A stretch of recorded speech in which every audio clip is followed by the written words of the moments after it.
Shalom Ouvara, j'espère que vous allez bien. Alors, on va faire un travail très passionnant. Vous allez beaucoup aimer.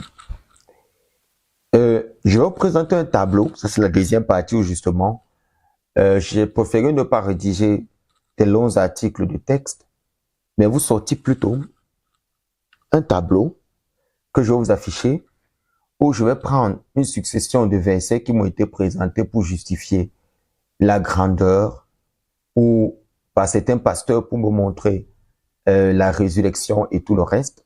Et moi, je vais juste faire un travail de quelqu'un d'intelligent. Je vais comparer chaque verset dans les quatre évangiles et je vais vous prouver que les quatre évangiles, les formes canoniques, disent quelque chose de différent sur une même histoire. Et à la fin, vous allez vous rendre compte que c'est un ramassis justement de conneries. Alors le tableau qui va justement suivre va examiner de façon critique la prétendue résurrection justement de Otto-Aïch. Les faits et les actions décrits justement ici, ce sont produits autant pour moi entre la fatidique date de la crucifixion et les événements suivant la résurrection. Donc j'essaie de vous situer de la crucifixion à la résurrection. Je vais étudier d'une façon avec vous, avec le cœur sur la main, parce que c'est que vous êtes des grandes âmes et nous ne pouvons pas vous laisser vous perdre. Nous comptons beaucoup sur vous.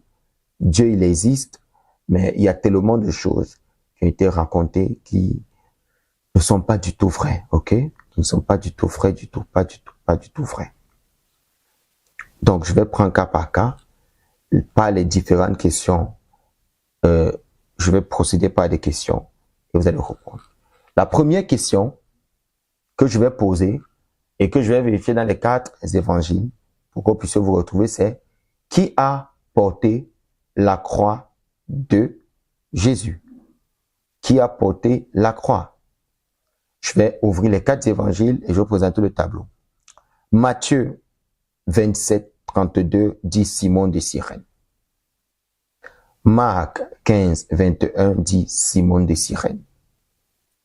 Luc 23, 26 dit Simon de Cyrène.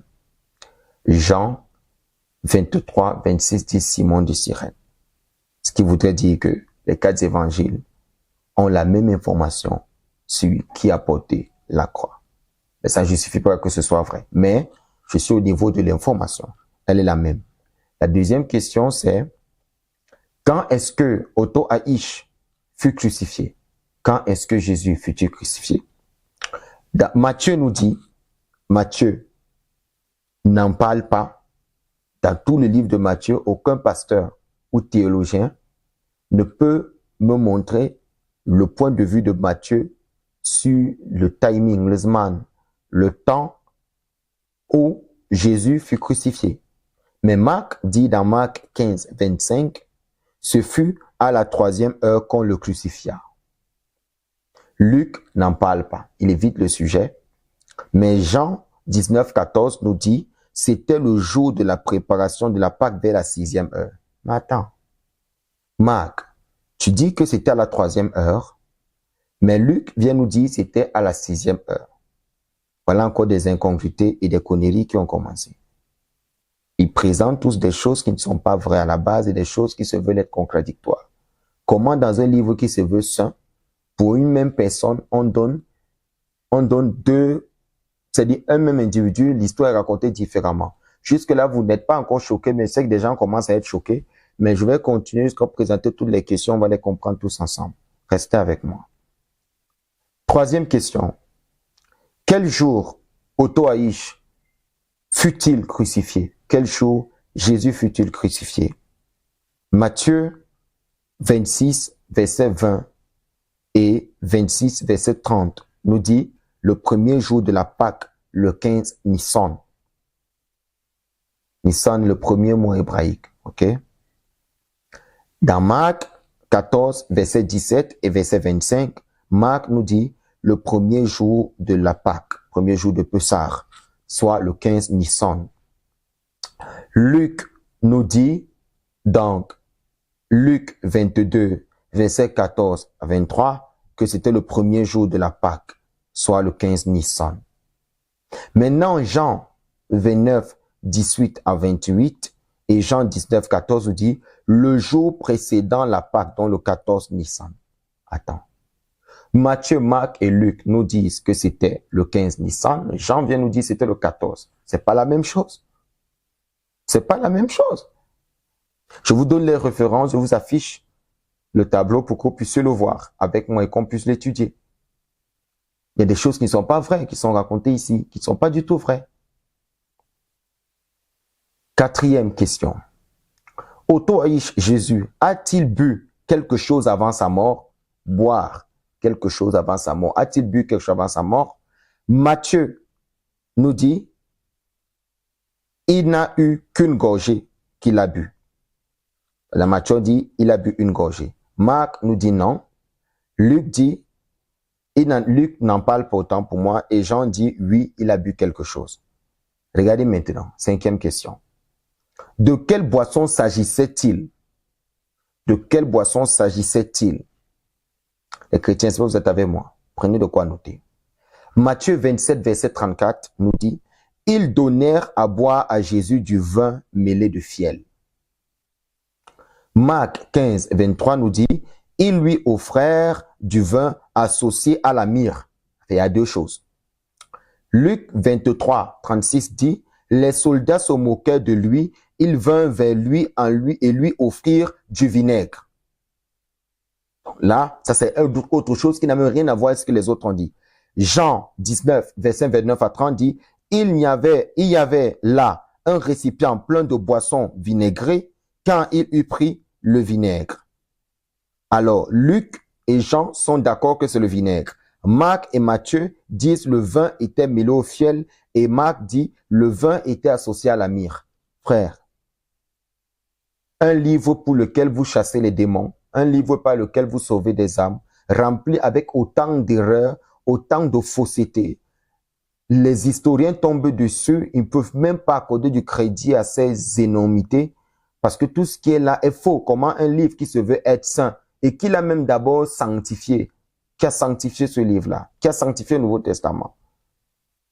À l'époque de ce personnage, ce livre n'existait pas, il écrit bien avant, Nice en a décidé, Rome en a fait ce qu'il voulait. Mais si on regarde une vision critique, c'est parce que vous n'étudiez pas. Vous lisez, mais vous n'étudiez pas. Étudier, c'est avoir une vision critique des Écritures.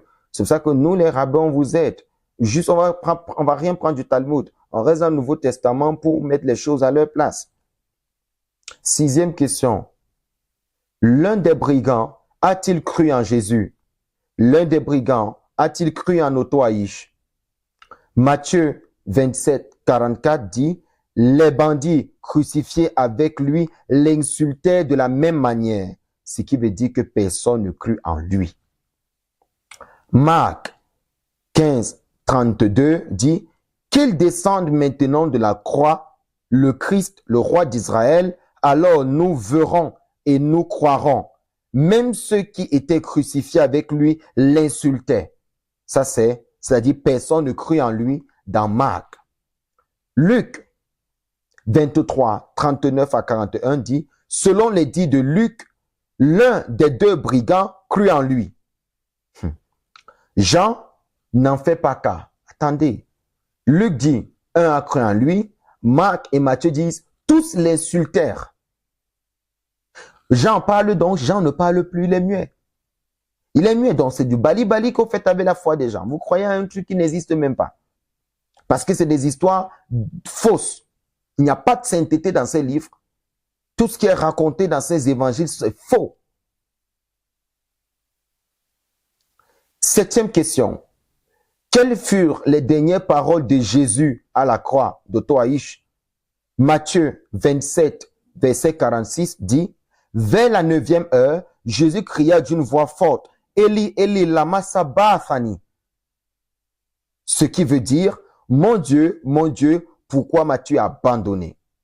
Marc 15, 34 dit, à la 9e heure, Jésus cria d'une voix forte, Eloi, Eloi, lama sabachthani, qui se comprend comme, mon Dieu, pourquoi m'as-tu abandonné? Jusque-là, nous sommes d'accord. Luc 23, verset 46 dit, Jésus criait d'une voix forte, Père, entre tes mains, je remets mon esprit. L'ayant dit, il rendit son dernier souffle. Frère. Jean 19, verset 30. Après que Jésus ait reçu le vinaigre, il dit, tout est accompli. Il baissa la tête et rendit l'âme. Voilà trois versions. Voilà trois versions. Matthieu et Marc, on les accorde le bénéfice du doute. Ils sont un peu d'accord. Luc dit, Père, entre tes mains, je remets mon esprit. Et il l'expire. Jean dit, tout est accompli. Frère, une seule personne, vous avez trois points de vue. On continue. 8e question. Quand est-ce que Marie vint préparer les aromates? Matthieu n'en fait pas cas. Il ne dit rien concernant ça. J'interroge le Nouveau Testament, je veux comprendre. Marc dit dans Marc 16, verset 1, quand Shabbat fut passé, Marie de Magdala, Marie la mère de Jacques et Salomé apportaient leurs aromates dont elles allaient se servir pour l'embaumer. Luc, dans Luc 23, verset 56, dit, ils rentrèrent et préparèrent les aromates et parfums, et durant le sabbat, elles observèrent le repos prescrit. C'est-à-dire quoi? Dans Marc, nous fait comprendre que c'était après le Shabbat qu'ils ont préparé les aromates. Mais Luc vient nous dire que c'était avant le Shabbat. Parce que Marc, il dit, quand Shabbat fut passé, Marie de Magdala, Marie, mère de Jacques et Salomé apportaient des aromates dont on allait se servir pour l'embaumer. C'est-à-dire, c'était après le Shabbat. Luc, il dit que c'était avant le Shabbat. Ils rentrèrent et préparaient les aromates et parfums, et durant le Shabbat, elles observèrent le repos prescrit. Maintenant, Jean. Que dit Jean?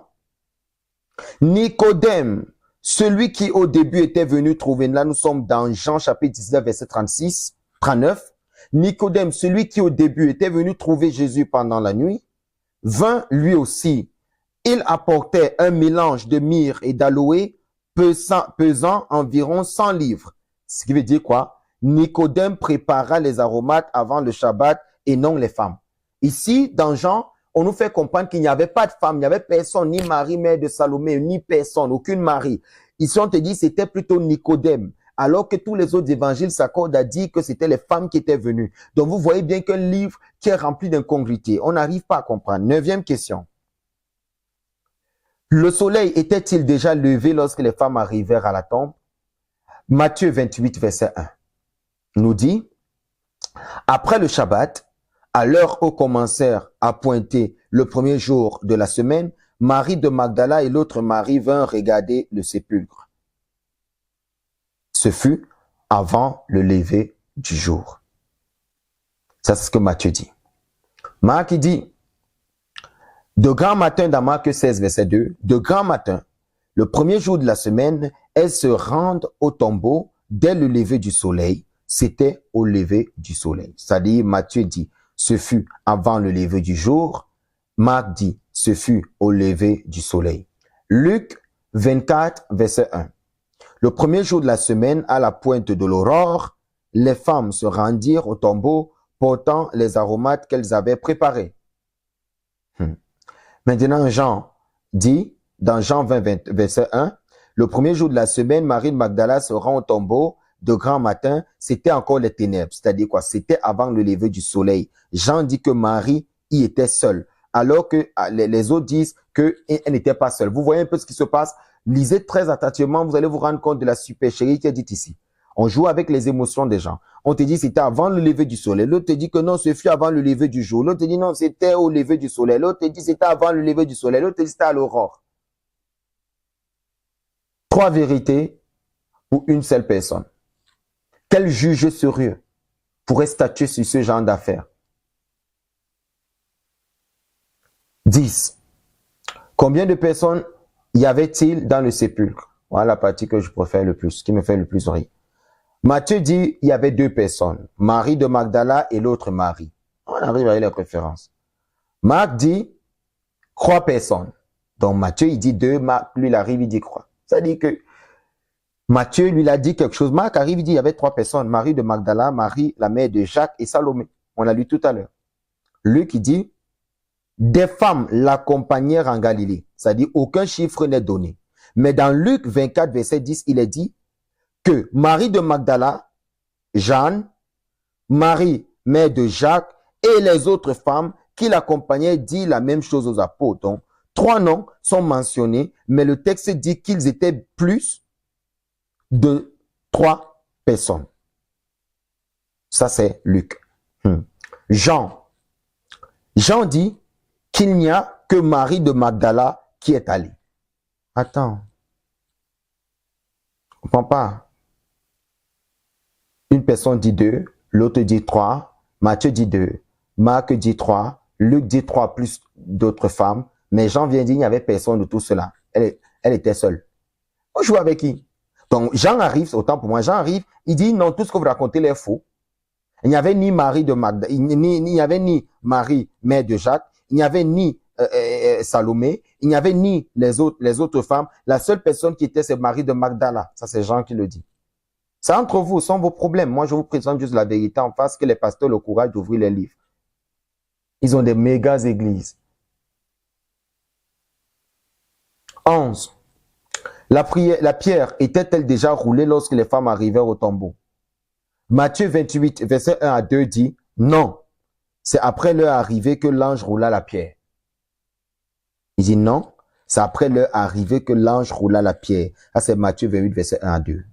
Marc dit oui. À leur arrivée, ça c'est Marc 16, 4. À leur arrivée, la pierre avait déjà été roulée. Vous jouez avec qui? Vous manquez de qui? Luc dit oui.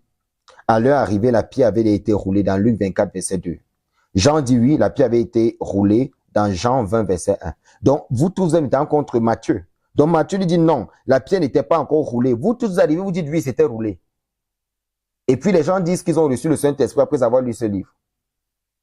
Quel Saint-Esprit divisé? Quel Saint-Esprit manquant d'informations? Votre Saint-Esprit n'a pas pu vous aider à comprendre que les évangiles sont faux. Votre Saint-Esprit n'a pas pu vous montrer qu'il y avait des erreurs dans les textes. Vous connaissez même ce qu'on appelle le Saint-Esprit, la Roi HaKodesh? Vous ne connaissez pas. 12e question. Combien d'anges y avait-il dans la tombe? Matthieu dit un ange. Marc dit un jeune homme. Luc dit 2 hommes. Jean dit aucun ange n'a paru dans la tombe en présence de Marie. C'est sur son chemin de retour qu'elle rencontra 2 anges. Ça, c'est dans Jean 20, verset 1 à 2 et Jean 20, verset 12. Oh là là. Matthieu, un seul. Marc, un jeune homme. Luc, il y avait 2 hommes. Jean dit que c'est plutôt quand il rentrait. Qu'il n'y avait, c'est-à-dire pour Jean, c'est que aucun ange n'a paru dans la tombe en présence de Marie. C'est plutôt à son retour qu'elle a rencontré des anges. Alors que tous les autres évangiles, Marc dit qu'il y avait un homme, un jeune homme dans la tombe. Luc dit qu'il y avait 2 hommes dans la tombe. Matthieu dit qu'il y avait un seul homme dans la tombe.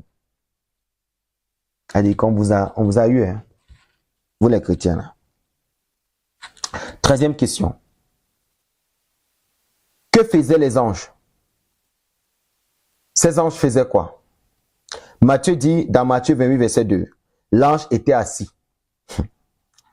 Marc dit dans Marc 16, verset 5, le jeune homme était assis.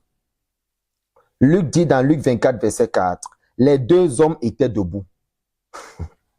Jean dit dans Jean 20, verset 1 à 2 et dans Jean 20, verset 12, à la 2e venue de Marie, 2 anges étaient assis, l'un à la tête et l'autre au pied de Jésus. Vous vous moquez de vous-même. Donc pour d'autres, il y avait un seul ange et il était assis pour Matthieu, dans Matthieu 28, verset 2. Pour Marc, il y avait un jeune homme qui était assis. Mais pour Luc, les 2 hommes étaient debout. Donc c'était 2. C'est-à-dire, ok, avançons. 14e question. Quelle instruction les anges donnèrent-ils aux femmes à la tombe? Matthieu 28, verset 7.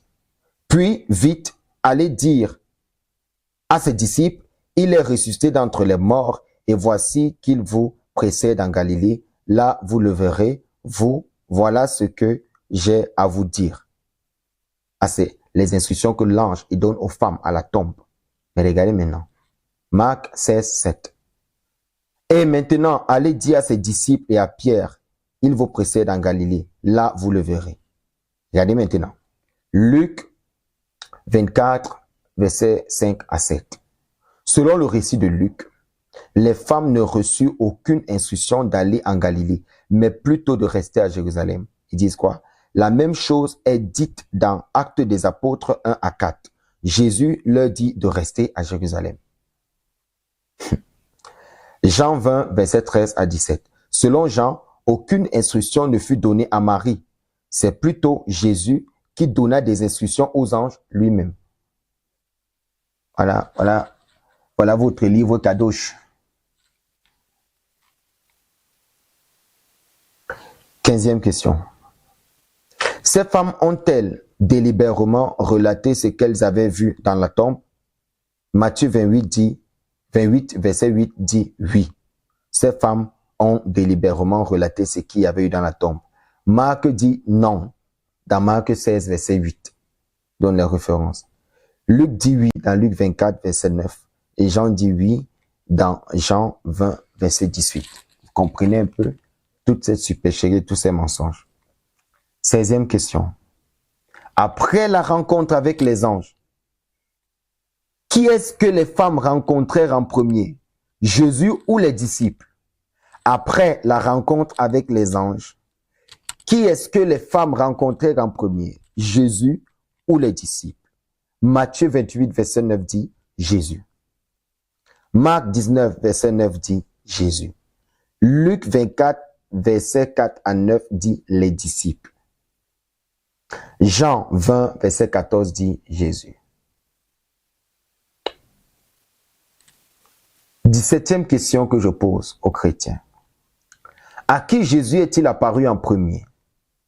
Sans oublier que dans 1 Corinthiens chapitre 15, verset 5, selon Paul, Jésus est apparu à Pierre en premier. Donc Paul vient avec sa part.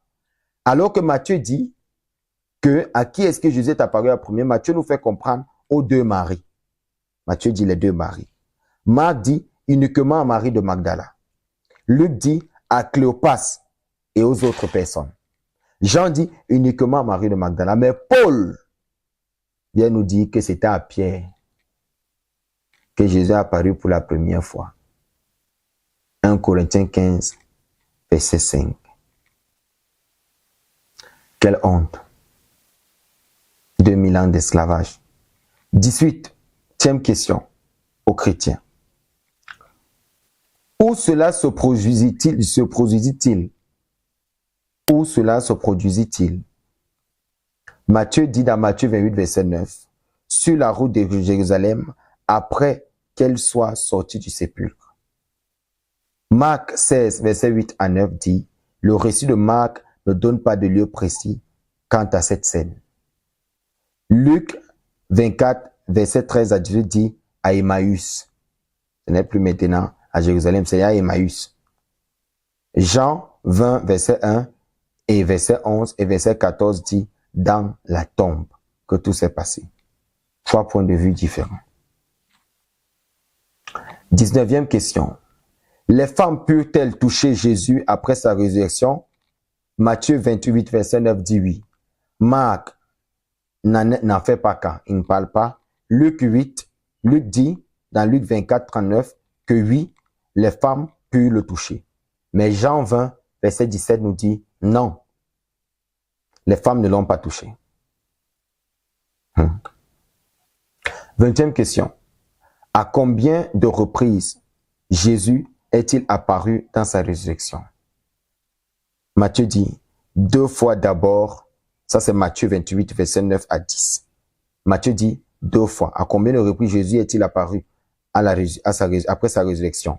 Matthieu vient nous dire ici que Jésus est apparu après sa résurrection 2 fois. La première fois, il le mentionne dans Matthieu 28, verset 9 à 10. Et ensuite dans Matthieu 28, verset 17 à 20. Marc dit 3 fois. La première fois, c'est dans Marc 16, verset 9, puis dans Marc 16, verset 12, puis dans Marc 16, verset 14 à 18. Luc dit 2 fois d'abord dans Luc 24, verset 13 à 31, puis dans Luc 24, verset 36 à 51. Jean vient nous dire 4 fois que Jésus est apparu après sa résurrection.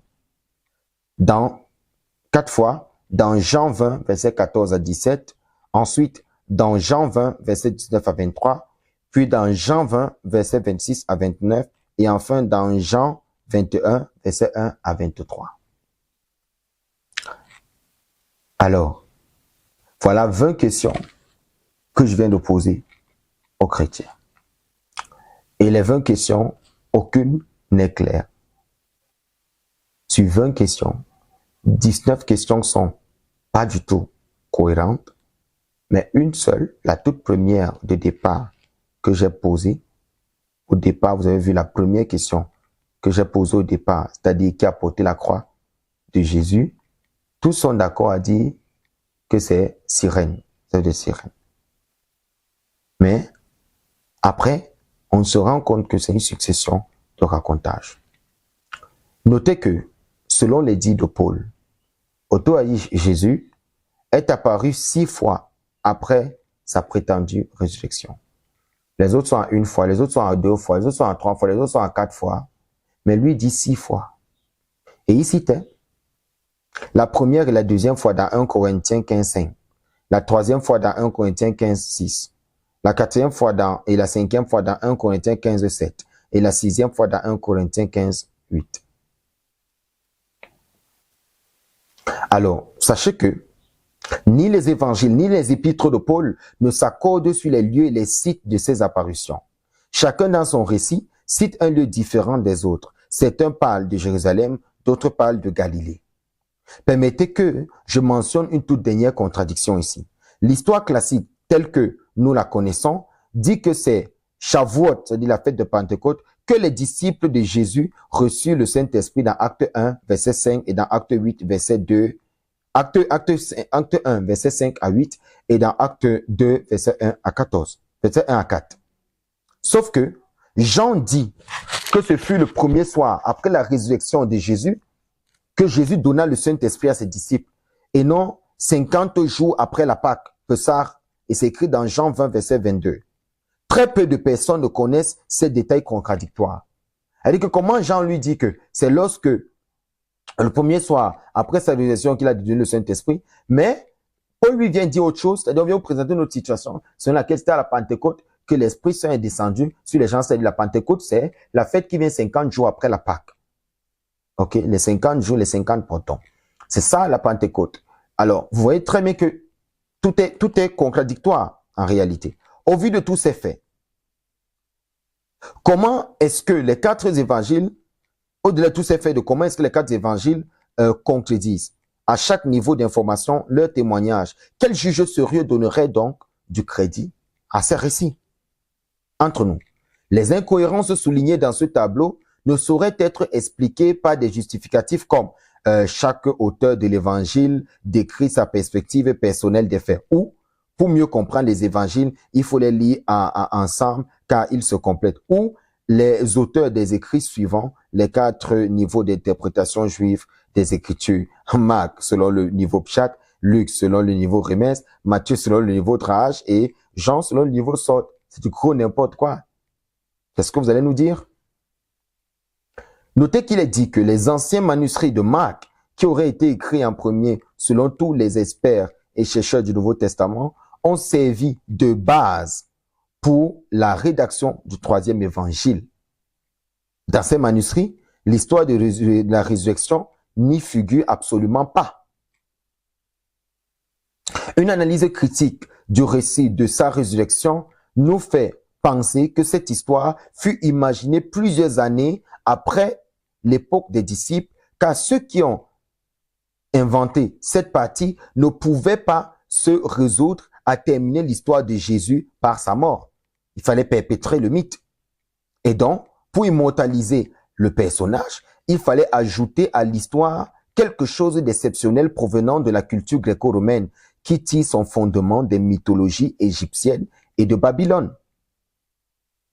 Les gens n'auraient pas de choix si ce n'est d'intégrer une histoire de résurrection au bout de 3 jours. Laissez-moi vous dire que j'aurais pu rajouter plusieurs autres contradictions liées à la ruse de la résurrection. Par exemple, 2 formes canoniques connues. L'évangile de Matthieu est le seul qui relate le passage complexe des gardes postés à la tombe de Jésus.